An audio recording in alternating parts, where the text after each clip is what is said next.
It begins here, on this small and obscure tropical island. It's a strange story and unforgettable. It's a love story like none other that has ever happened. We know only where it began. No one can know how or when or where it will end.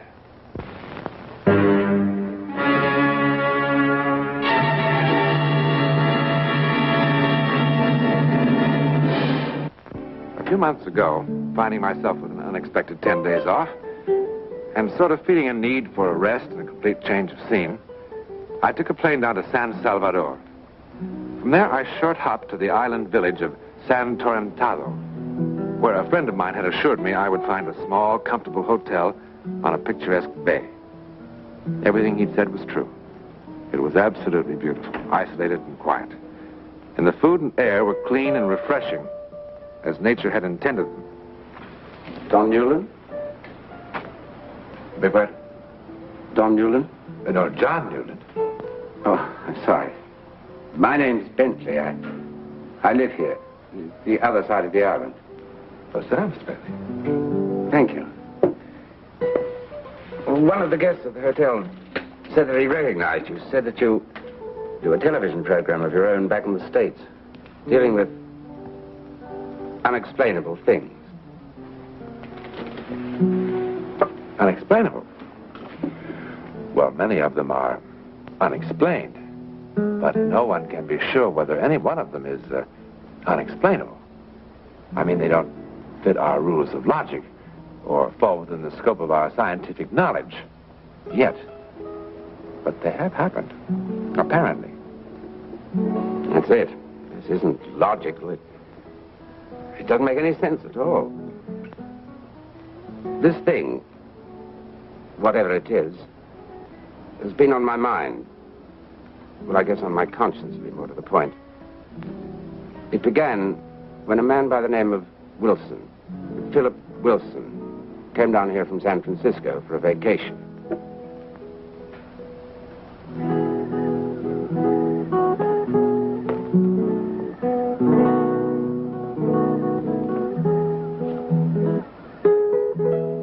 Wilson had all the things that are supposed to make a man happy. Money, success, health, good looks. But I've never seen a guy who was more disenchanted with the world.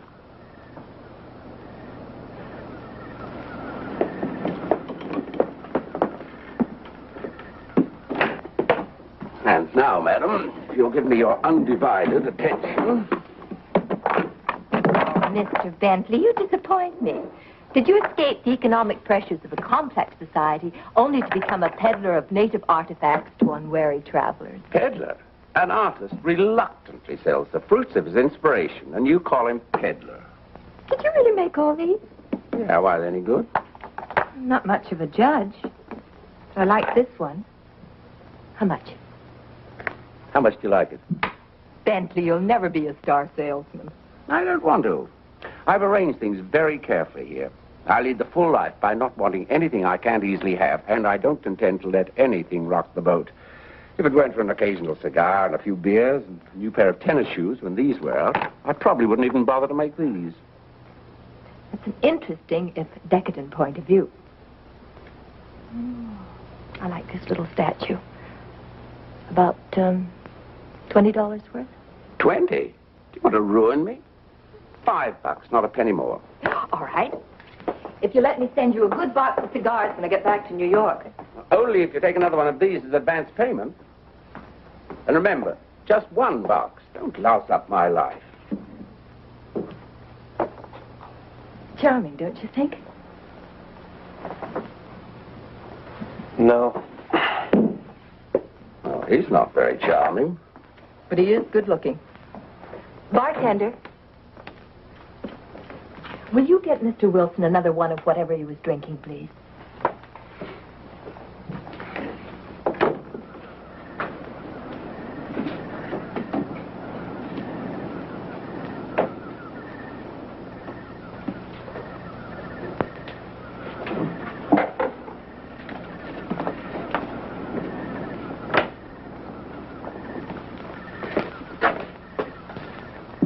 I didn't order that. The lady wanted to buy you a drink. I buy my own whiskey.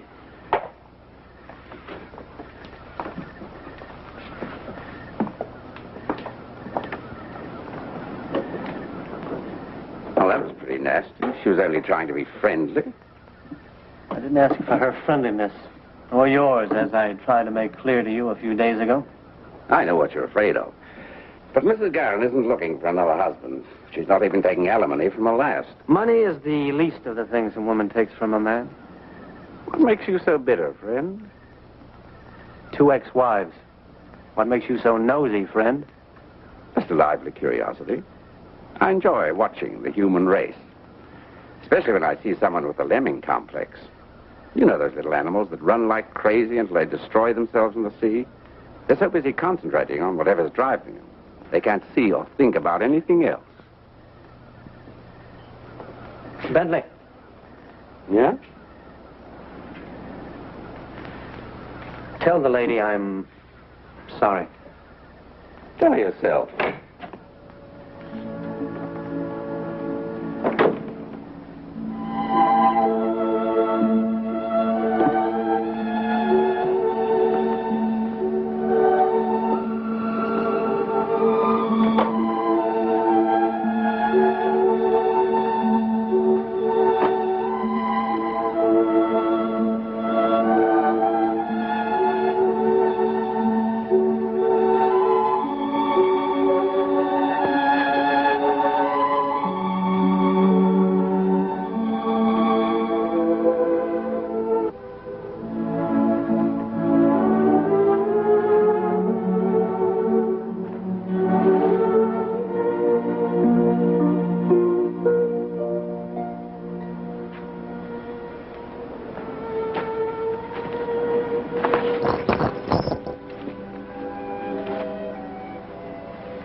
Real?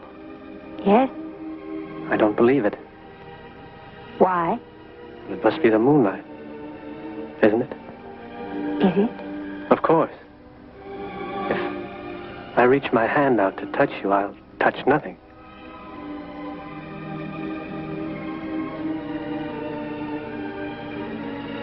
You are real. You are, too. I feel so peculiar. I know. Like a dream. No, not like a dream. Like something I thought would never happen has happened. I've known you before, haven't I? No? I've dreamed it 100 times. You, this place, this moment. It was here. It was now. And then, afterwards, something happened. Something terrible happened. What are you afraid of? I don't know exactly. Of what's going to happen. What happens is up to us. This is no dream. Believe me. This is impossible. You just touch me. Look at me. Yes? But it's too quick. Seconds. What is time to do with us now? What do you feel? You know what I feel. But it can't happen this quickly. It has. I'm frightened. Don't be. I'm frightened. Don't be.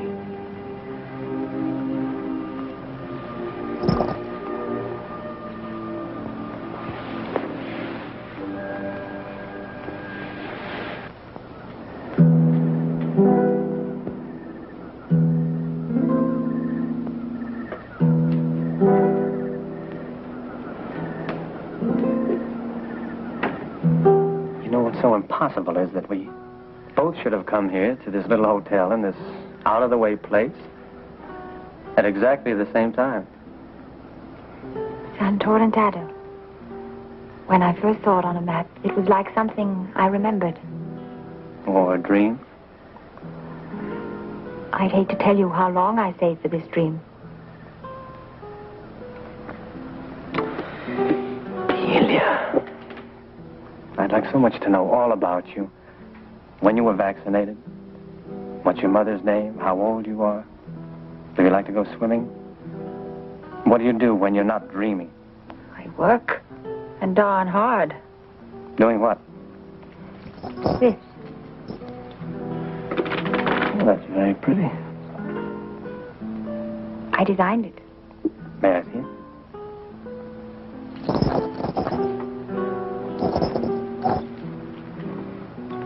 What's this? A prayer bell. They have them in Tibet. When you hear the little noise, one remembers to offer prayers and thanks to heaven. That's lovely.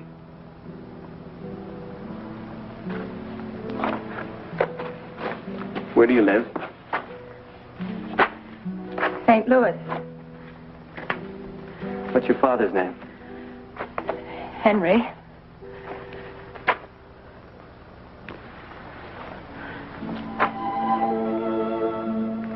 Henry, I love your daughter very much. And I'm asking you for her hand. Now, there's one thing I think you ought to know about me, Henry. Statistically, I'm a bum risk. I've been married before. Twice. But neither one of them worked. But neither one of them was Delia. What is it, Delia? What did I say? Only that you said it. Just the way you said it before. And before and before.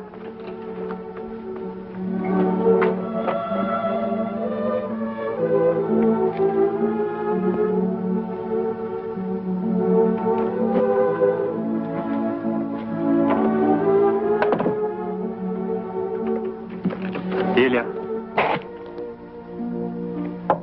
Delia.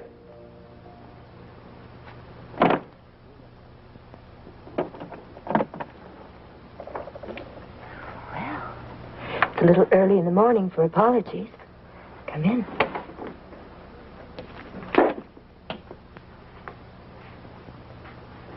Would you like a drink?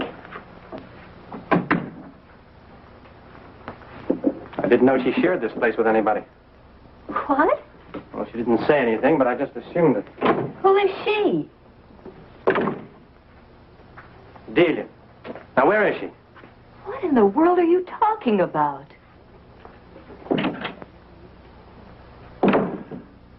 Couldn't have gone anywhere. There wasn't time. I'm sorry to say this, but I think you're in the wrong cottage. No, I just brought her here just a few seconds ago. Now, where is she?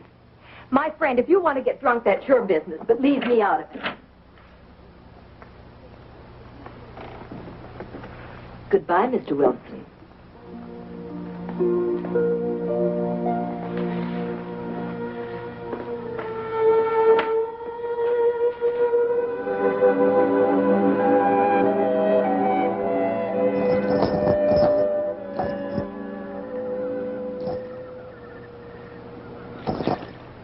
There are just 3 cottages. A, B, and C, only 3. All right, we'll look at B next. But why should I wish to lie to you? We have so few guests in the hotel this time of year. You search every room in the hotel with your own eyes.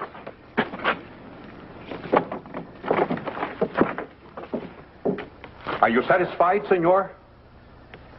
No, I'm not satisfied. You're not going to disturb Mrs. Garrett again. I'm going to keep on disturbing everybody in this place until I find her. But, Senor Wilson, perhaps tomorrow morning. This is where I brought her.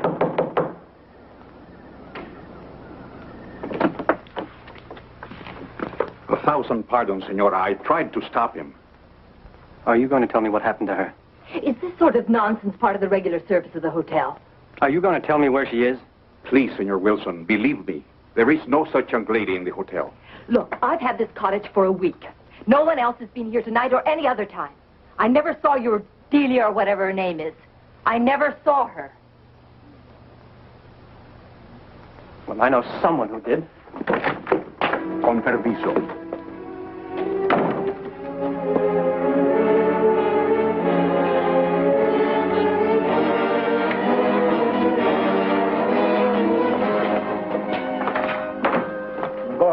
Tell him.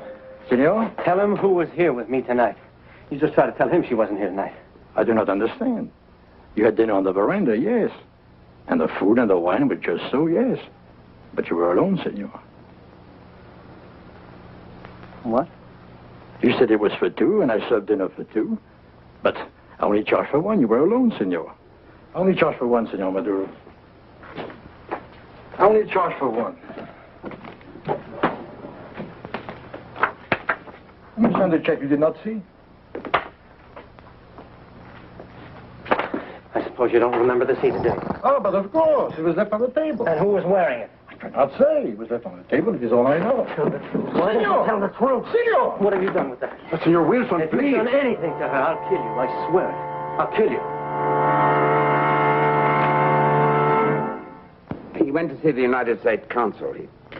He made such a fuss that they investigated. They checked all the steamship companies, the freight lines. They checked every ship of every kind that was in these waters at that moment. With the scheduled and unscheduled airlines, the passport department in the States. But they found nothing.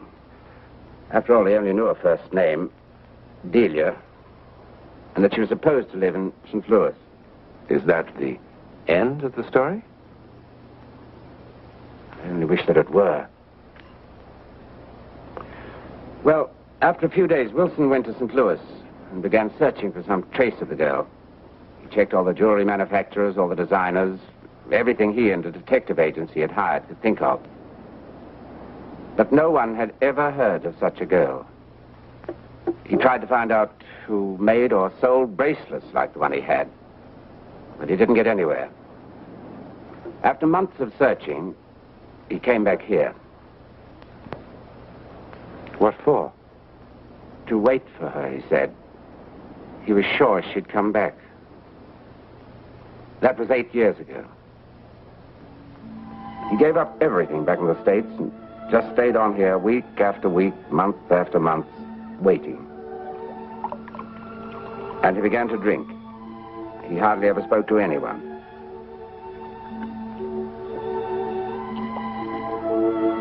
And every night he went back to the place where he had insisted 1,000 times he'd found her.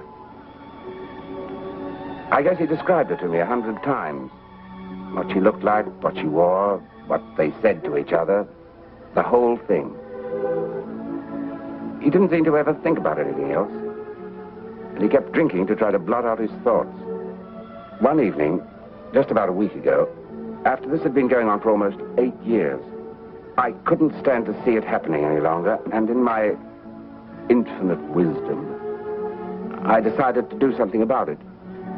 I only meant to try to jolt him back to reality. Ever consider what you're doing to your liver with that stuff? You know what you're trying to do, don't you? You're trying to kill yourself.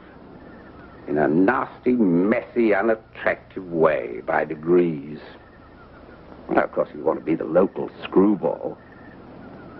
Do you know, the natives even have a name for you? Senor Whiskey. Well, they don't mean it unpleasantly. They pity you, too. Senor Whiskey, the man that drinks all day and walks the woods all night looking for nothing. Well, if you want to kill yourself, at least do it in a nice, clean way, and quickly. Oh, I know it takes a little courage, but I'm sure if you dig deep enough, you can find some.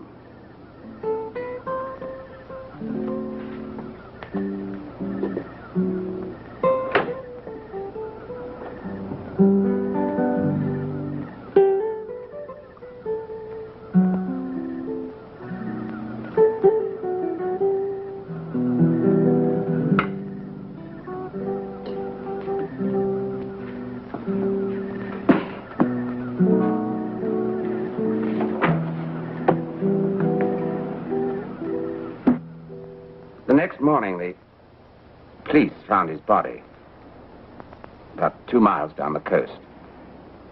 The sailboat he'd been using had capsized about 2 miles out beyond the breakers. When they found him, this was clutched in his hand. The police listed it as accidental death. What was he doing at 3 o'clock in the morning in a sailboat? I sent him out there. And then the next evening, as I was walking Wilson's route, as a sort of penance, thinking about what a fine specimen of humanity I am, that I can tell other people what to do with their lives.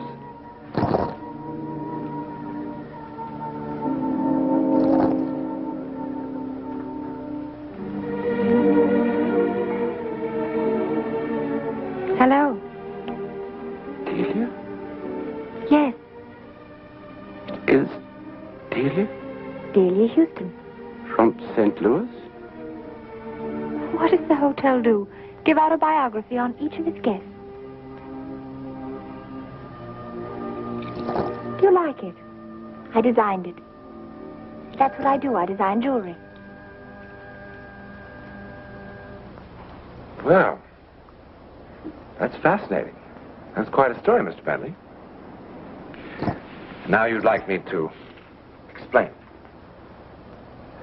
Can you? Well, I can make a guess.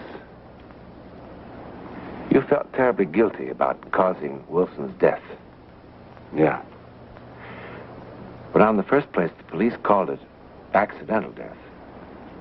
And whether or not you contributed to that accident is a responsibility that you'll certainly have to settle with yourself. But as applies to the other thing, apparently, your guilt, combined with the fact that you were so constantly exposed to Wilson's reliving his hallucination, caused you to visualize the same girl at the same time, at the same place, under the same conditions.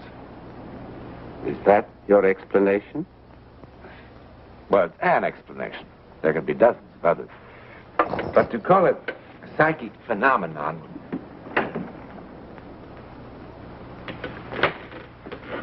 Delia? I'd like you to meet someone. This is Delia Houston, Mr. John Newland. How do you do? How do you do? Have you just arrived? Yes, just this morning. Well, perhaps I'll see you at dinner. I look forward to that. You'll be a welcome addition. Thank you.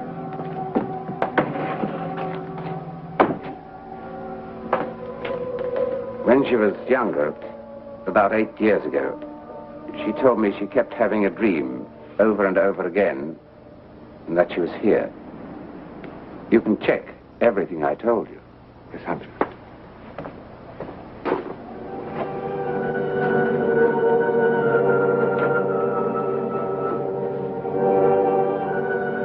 A recurring dream about being here. Well, now, recurring dreams about romance are rather common to young girls, wouldn't you say? But if Delia did appear to Philip Wilson, this would certainly seem to indicate that she did. Students of psychic phenomena would call it teleportation. That's how they would explain it. The transportation of the being from one place to another, in time and in space. In this case, into the future as well. But why did it happen? Well, maybe Philip Wilson and Delia are meant to meet that way someday. And perhaps they will, sometime, somewhere. You know, there are millions of people who do believe that we live other lives before and after this one. In a moment, a word about next week.